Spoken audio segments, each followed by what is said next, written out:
Përshëndetje zonja dhe zotrinj, ky është edicioni qendror këtu në ekranin e kanalit 7, ndër të tjera do të ndiqni. Rama prezanton projekt buxhetin e vitit 2026 me fokus tek pagat e pensionet. Deputetët e opozitës i kthejnë shpinën kryeministrit gjatë fjalës në kuvend.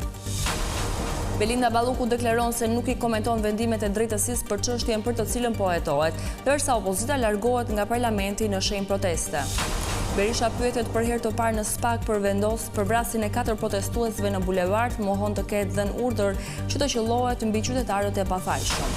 Përkeqësohet situata e motit në të gjithë vendin, Vjosa rrezikon të dalë nga shtrati, autoritetet i bëjnë apel banorëve të jenë gati pasi mund të evakuohen.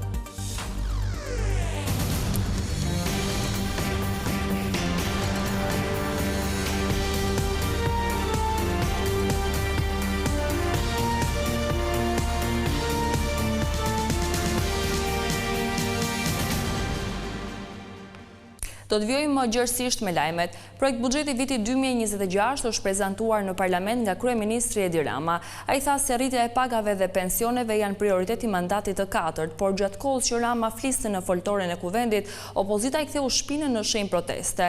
Kryeministri dhe opozita debatuan edhe për dosjen e tunelit të Llogaras. Kryeministri Edi Rama prezantoi në parlament buxhetin e paketën fiskale që çelin mandatin e 4 të qeverisjes socialiste.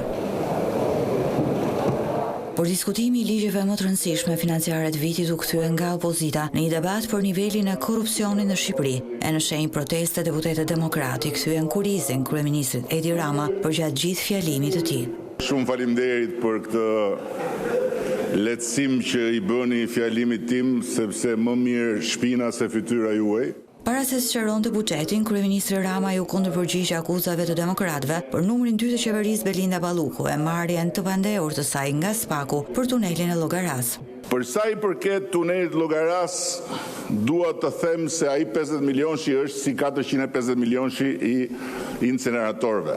Meqense kryetari i Partisë Demokratike Sali Berisha është i përjashtuar nga parlamenti, në emër të opozitës me kryeministrin Edi Rama u përball kryetari i grupit parlamentar Gazmend Bardhi, i cili në të gjithë diskutimin e tij përdori hetimin e SPAK-ut për tunelin e Llogaras dhe përzvendës kryeministren Belinda Balluku për të akuzuar qeverinë për korrupsion.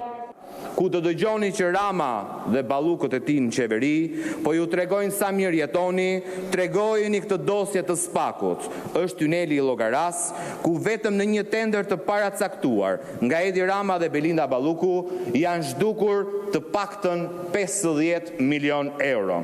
Por kryeministri Edi Rama theksoi se është merita Partisë Socialiste që sot SPAK-u po heton pas një presion politik. E lufta ndaj korrupsionit është një prej çështjeve që sipas Ramës ka marrë vlerësimin më të lartë nga Brukseli në procesin e integrimit.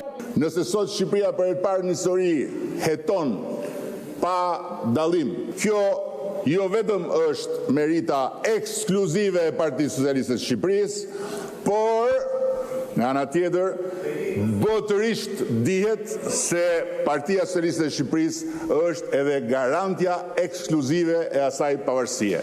Pasi u kundërpërgjigj akuzave të opozitës, kryeministri Edi Rama sqaroi shtyllat kryesore të buxhetit, duke theksuar se në vitin 2026 dhe në të gjithë mandatin e 4 prioritet do të jenë pensionistët. Ky buxhet për herë të parë adreson në mënyrë domethënëse dhe të qëndrueshme përmes një angazhimi financiar afatmesëm prej 1.7 miliard eurosh rritjen e mbështetjes së pensionistëve.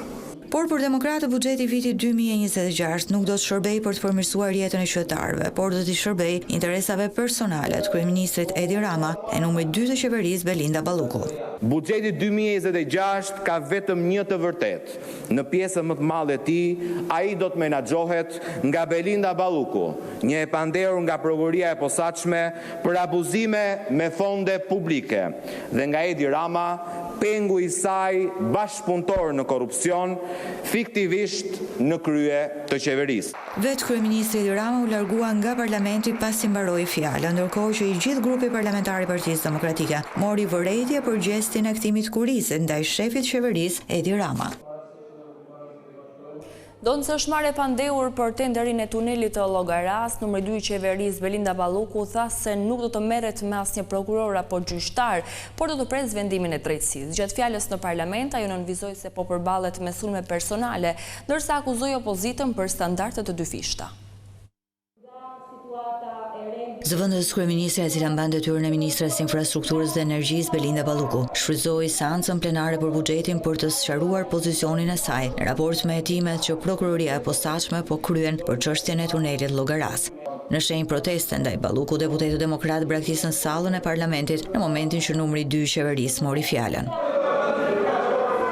Belinda Balluku para deputetëve sqaroi se nuk do të komentojë çështjen e tunelit Llogaras e nuk do sulmojë SPAK-un edhe pse ajo vetë sot është në hetim. Nuk do më dëgjoni kurrë të merrem me prokuror e gjyqtar, pasi secili prej tyre bën detyrën ashtu si e gjykon.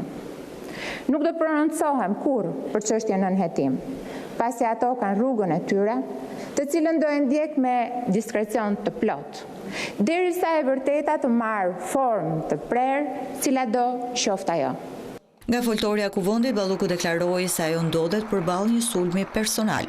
Dhe unë personalisht e kam shumë të qartë pse jam në një sulm personal që nuk më ka nisur as sot, as ditën që shkova në SPAK, por ka kohë që më ka nisur. Pasi ju nuk e falni as suksesin politik, edhe as njeriu që punon.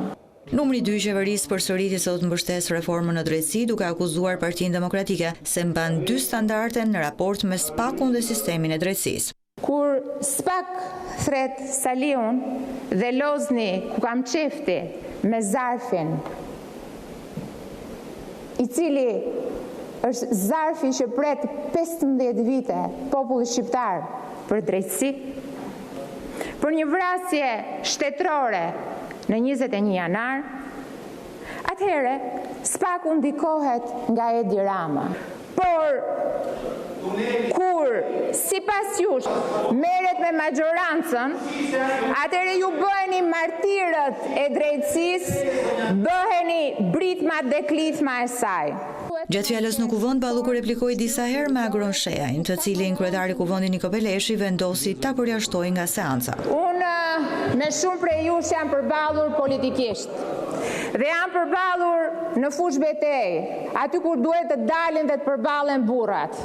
Dhe shumë prej jush i kam ulur në gjunjë si ai që uluret. Vazhdojmë shumë. Në datën 31 tetor, numri 2 i qeverisë Belinda Balluku paraqit në SPAK e prokurorët e posaçëm i komunikuan akuzën për shkelje të barazisë në tenderin për ndërtimin e tunelit Llogaras.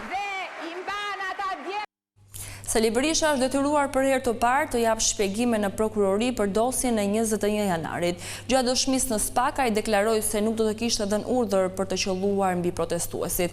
Berisha këmbguli se Garda e Republikës zbatoi vetëm ligjin, edhe pse plumbat e saj vran 4 qytetarë të pafajshëm në bulevard. Për herë të parë pas 14 vjetësh, Sali Berisha dëshmoi për afro 2 orë në SPAK për 21 janarin. Ai mohoi kategorikisht të ketë dhënë urdhër për të qelluar mbi 4 protestuesit në bulevardin Dëshmorët e Kombit. Berisha nënvizoi se Garda e Republikës përdori armët e zjarrit ndaj tubuesve, jo me urdhër të dalë nga kryeministria, por sepse ligji ja dikton këtë të drejtë si kundër përgjigje ndaj sulmeve. Asnjë urdhër nuk është dhënë për të qelluar. Është qelluar nga vendrojet e erojëve të Gardës. Garda ka një ligj, i cili ligj autorizon rojen të qellojë sa herë dikush e kërcënon me ndonjë objekt apo me ndonjë gjë. Të qellojë në ajër, kur ajo përsëritet, të qellojë te këmbët, kur ajo përsëritet, ta eliminojë rrezikun. Audion e dorëzuar në SPAK që provon se është urdhëruar të qellohet në mish ndaj protestuesve të 21 janarit, Berisha e quajti montim. Të falsifikosh një zë është gjëja më e thjeshtë. Dhe unë po u them ju këtu që janë imituar në autenticitet të plot, jo zëra të njerëzve thjesht, po gjerdhe të president të Shteteve të Bashkuara, të Barack Obamës. Berisha tha se ndihet i parrezikuar nga dosja 21 janari, ndërsa e quajti naivitet të besuarit në prokurorinë antikorrupsion. Për të, fajtor është Edi Rama.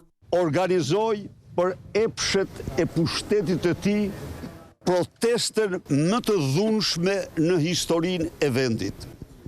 Kjo ishte shkaku i mosthidhjes. Të besosh se SPAK-u nuk do bëj hetim politik, do të thotë të tallësh me veten tënde. Është një repart i Partisë Socialiste kundër opozicës.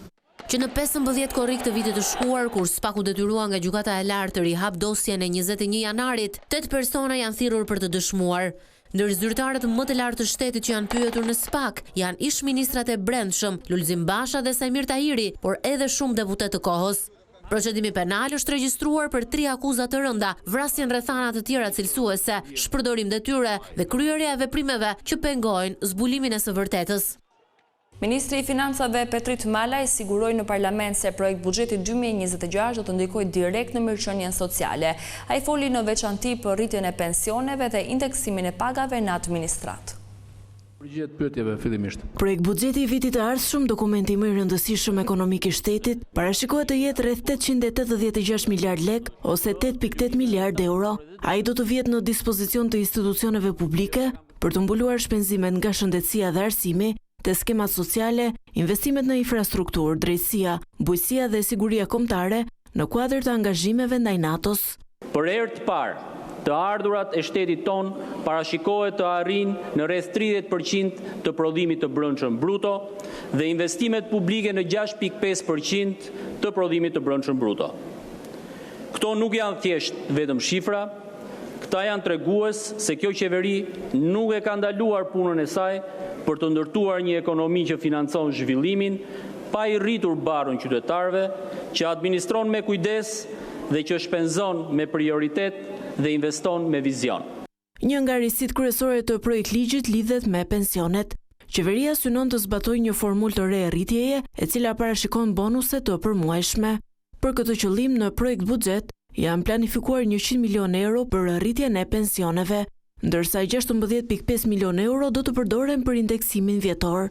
Në fillim të vitit që vjen, për te indeksimit vjetor që zbatohet rregullisht, do të ketë edhe rritje mujore të pensioneve, për të arritur që deri në fund të mandatit, pensioni urban me vite të plota të shkoj 400.000 lek nga 27.350 lek që është sot.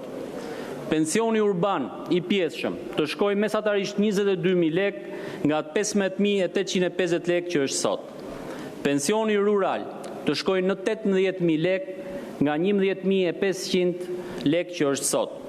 Pensioni familjar të shkoj në 18.000 lek nga 11.400 lek që është sot dhe pensioni invaliditetit të shkoj në 30.000 lek nga 20.000 lek që është sot. Sa i përket financave publike, projekt buxheti parasheh që borxhi publik në vitin 2026 të arrijë në 14.9 miliard euro nga 14.2 miliard euro që pritet të jetë në fund të këtij viti. Një tjetër ndryshim me efekt tek qytetarët është vendimi për indeksimin e pagave në administratë në masën 2.5%, masë që zbatohet për herë të parë. Po ashtu qeveria ka planifikuar fondet që do të mbështesin në rritjen e pagës minimale, e cila parashikohet të ngjitet nga 40.000 lek në 50.000 lek që prej janarit 2026 dhe të arrijë në 60.000 lek deri në vitin 2028.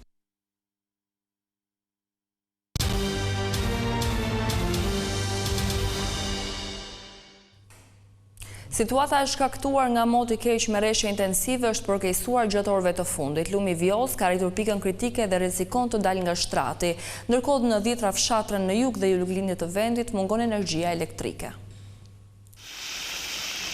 Prurjet e Vjollës po rriten me shpejtësi dhe rrezikojnë të sillin përmbytje në disa fshatra të bashkisë Fier me shtrirje gjatë rrjedhës së lumit.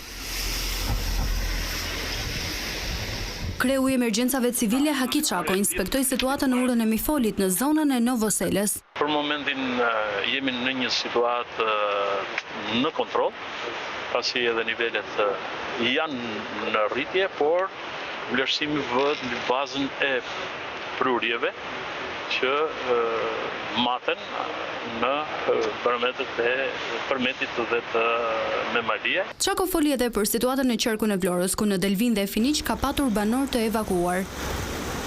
Sipas tij synohet stabilizimi i situatës, ndërsa ka theksuar se të gjithë strukturat janë gati nëse do të kërkohen evakuime edhe në fshatrat e Novoselës. Aktualisht niveli i lumit është rreth 5 metra, ndërsa vijojnë prurjet dhe orët në vijim do të jenë të rëndësishme për situatën në urën e Mifolit.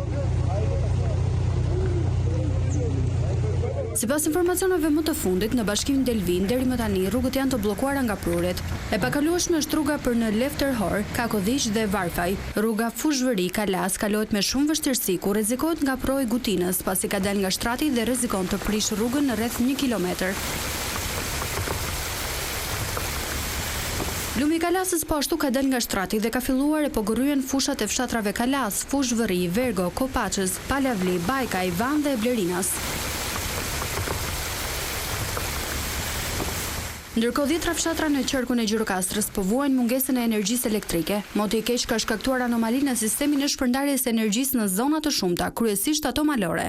Në Berat rreshet kanë qenë të dendura dhe me intensitet të lartë, veçanërisht në zonat malore. Përgjatë aksit rrugor Poliçan Skrapar, prej mëngjesit qarkullimi i mjeteve po kryhet me vështirësi, pasi në një pjesë të këtij aksi rrugor ka pasur rrëshqitje dheu, duke sjellë kështu bllokim të pjesëshëm të qarkullimit. Situata mbetet kritike edhe në zonën e fshatit Morav, ku prurjet e mëdha në lumin Osum kanë rritur ndjeshëm nivelin e ujit, duke rrezikuar përmbytjen e tokave bujqësore.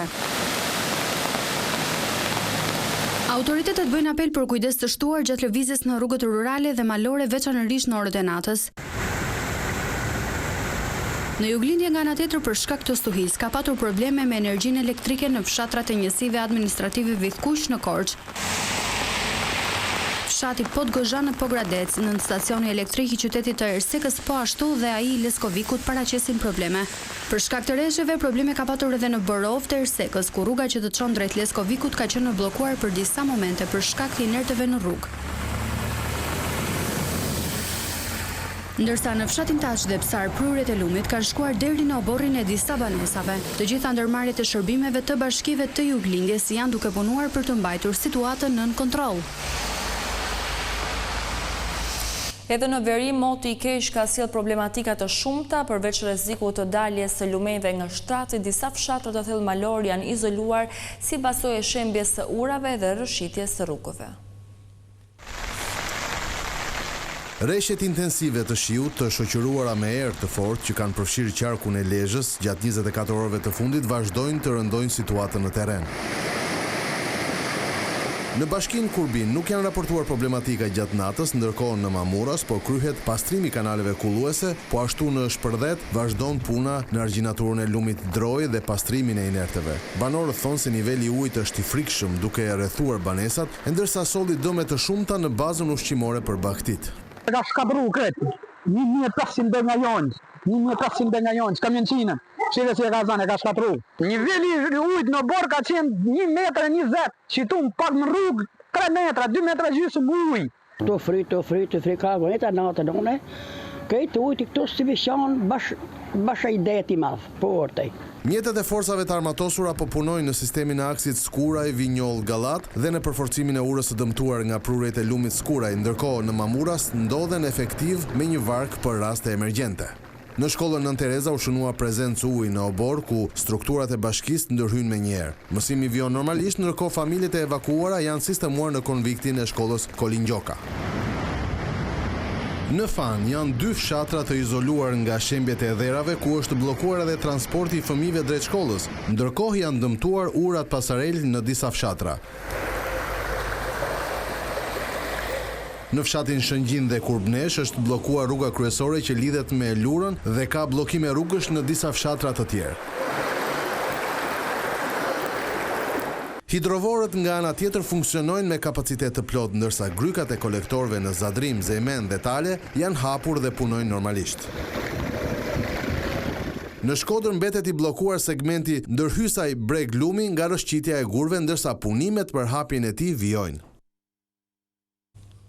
Njoftimi i autoriteteve britanike për dobimin e 700 familjeve shqiptare që është refuzuar azili ka sjellë reagimin e ashpër të kryeministrit Edi Rama. Ai ka quajtur të turpshëm vendimin, ndërsa ka theksuar se numri atyre që kërkojnë azil është ulur. Rama ka theksuar se shqiptarët janë kontribues në ekonominë britanike. Kryeministri Edi Rama e ka cilësuar të turpshëm vendimin e Britanisë së Madhe për të dëbuar rreth 700 familje shqiptare, të cilët pas refuzimit të azilit vijojnë të qëndrojnë në Mbretërinë e Bashkuar. Në një reagim në rrjetin social X, kritikat e Ramës shkuan drejt sekretares së brendshme laboriste Shabana Mahmud, e cila ka bërë ahung këtij vendimi. Si mundet një sekretare e brendshme e Partisë Laboriste të bëj kaq keq i e hon retorikën e së djathtës ekstreme populiste dhe të veçoj 700 familje shqiptare, një pikë statistikore në oqeanin e sfidave të Britanisë pas Brexit, pikërisht në një moment kur Mbretëria e Bashkuar dhe Shqipëria ka ndërtuar një nga partneritetet më të suksesshme të Europës për migracionin e palishëm? Kreu i qeverisë rikujtoi se me anë të marrëveshjes së bërë me Britaninë për migracionin, mbarritjet e parregullta nga shqiptarët janë ulur. Më lejoni t'i kujtoj sekretarit të brendshëm se fal punës intensive të përbashkët që nga fundi i vitit 2022, mbërritjet e parregullta nga Shqipëria në Mbretërinë e Bashkuar janë pothuajse të zhdukura. Kontrolli i migracionit ka funksionuar, ndërkohë kufizimet e lëvizshmërisë dhe vizave nga ana e Mbretërisë së Bashkuar mbeten një relike dështimi e epokës Braverman, duke dëmtuar si lirinë themelore të lëvizjes së njerëzve, ashtu edhe vetë ekonominë britanike. Kryeministri madje theksoi se shqiptarët janë kontribues të ekonomisë britanike dhe veçimi i tyre është i padrejtë. Le të jemi gjithashtu të qartë. Shqiptarët janë kontribues neto në ekonominë britanike dhe numri i shqiptarëve që marrin përfitime nga Mbretëria e Bashkuar është shumë i ulët në krahasim me komunitetet e tjera. Ti veçosh ata vazhdimisht nuk është politikë, është një ushtrim demagogjie shqetësues dhe i pahishëm. Reagimin e tij, shefi i ekzekutivit e mbylli me një thirrje ndaj politikës britanike, e cila sipas tij nuk duhet të ndikohet nga stereotipet etnike. Lëvizjet e autorëve të atentatit mafios në Rinas pak ditë më parë kanë bërë që hetimet të fokusohen në Fushë Krujë dhe në Nikël. Bandat e kësaj zone kanë patur përplasje me grupin e Emiliano Shullazit e përpasoj vrasjet mund të jenë pasojë marrjes së tyre. Një nga pistat ku është përqendruar policia e Tiranës në lidhje me ekzekutimin mafios të Gilman Dodanit, atentatën në të cilin mbeti plagosur dhe me pas humbi jetën në Spital Muçi Sheqeri, janë hakmarrja nga bandat kriminale që dominojnë zonën e Niklës dhe të Fushkrujës. Kjo pistë ku janë fokusuar hetimet e krimeve të rënda të Tiranës vjen për shkak të përplasjeve të herpashershme që grupi ku bonte pjesë Gilman Dodani kishte prej vitesh me ato rivale në Nikël. Megjithatë, blut ende nuk kanë prova, por hetimet janë fokusuar në këtë zonë pas dyshimeve të forta që lidhen me lëvizjen që 4 autorët kanë kryer duke treguar se e njohin mirë zonën. Jo vetëm kaq, por një ditë pas ngjarjes së rëndë në banesën e Ylli Zallës, i cili është në kërkim, u gjet arsenal armësh. Grupi hetimor ka informacione se Zalla i shërbente grupeve të Niklës dhe në këtë ngjarje sipas burimeve mund të ketë lidhje indirekte me autorët, pasi besohet se armët mund të jenë siguruar prej tij. Armët e gjetura brenda makines tip Toyota sipas ekspertizës janë plotësisht të shkatruara dhe nuk kanë dhënë prova për hetuesit që mund t'i ndihmojë ato në zbulimin e autorëve. Nga ana tjetër, policia është ende në pritje të një përgjigje nga Spanja në lidhje me të gjitha lëvizjet që dy viktimat kanë bërë gjatë qëndrimit të tyre 4 ditor në Barcelonë. Jo vetëm kaq, por pikë kyçe për policinë është dhe informatori që ka vënë në dieni autorët për lëvizjet e dy viktimave nga momenti që kanë bërritur në aeroportin e Rinasit derisa kanë dalë nga parkimi. Ndaj hetuesit po verifikojnë të gjithë personat e dyshuar që kanë qenë pranë Gilman Dodanit dhe Muçi Sheqerit kur kanë bërritur në aeroport, ku po verifikohen në sistemin Teams të gjitha lëvizjet e tyre.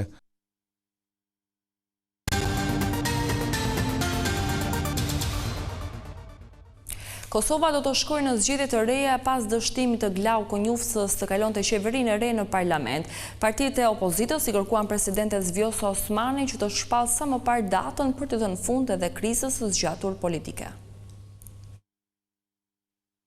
Pas dështimit të kryeministrit në detyrë Albin Kurti, edhe i mandatuari i dytë Glauko Njufca nuk arriti të bënte 61 votat e nevojshme për formimin e qeverisë. Koleg deputet konstatoj se me 56 vota për, 53 vota kundër dhe 4 abstenime, kuvendi nuk zgjodhi qeverinë e Republikës së Kosovës. Deputeti vetëvendosjes Hekuran Murati ka akuzuar partitë opozitare se së bashku me listën serbe janë bashkuar kundër Albin Kurtit. Për tash e 9 muaj, apo më tepër se 9 muaj, partitë opozitare bashkë me listën serbe janë barrikaduar kundër Albin Kurtit. Pra qëllimi vetëm i tyre është shndruar kundërshtimin ndaj Albin Kurtit pa pasur as alternativë, por edhe duke lënë çdo interes shtetëror e interesat e qytetarëve anash. Ndërkohë, deputeti i PDK-s Memli Krasniqi kërkoi nga presidentja e vendit Vjosa Osmani që të shpallë sa më shpejt datën e zgjedhjeve të reja. S'ka mbetur më të thuhet asgjë, përveç që pas këtij dështimit paralajmëruar, e pas kësaj blerje kohë të panevojshme të 15 ditësh të fundit me 15 mandatarin e dytë Konjufca, Presidenti i Republikës e ka obligim që sa më parë ta shpall datën e zgjedhjeve, që të mos humbet kohë e vlefshme edhe më tej, sepse qytetarët kanë nevojë për institucione legjitime dhe funksionale. Edhe deputeti LDK Sarment Zemaj i bëri apel presidentes së Kosovës. E thrasim edhe presidenten e vendit që të respektoj afatet kushtetuese dhe mos lejoj asnjë ndërhyrje të kujdo qoftë në vendimarrjen e saj. Dështimi i Konjufcës si mandatari i dytë për formimin e qeverisë pasqyron thellësinë e krizës institucionale dhe politike në Kosovë, e cila tashmë ka vetëm një rrugë, zgjedhje të jashtëzakonshme. Kjo ishte gjithçka e përgatitur edhe për këtë edicion informativ. Unë ju falenderoj për vëmendjen tuaj. Bashkë mirupafshim.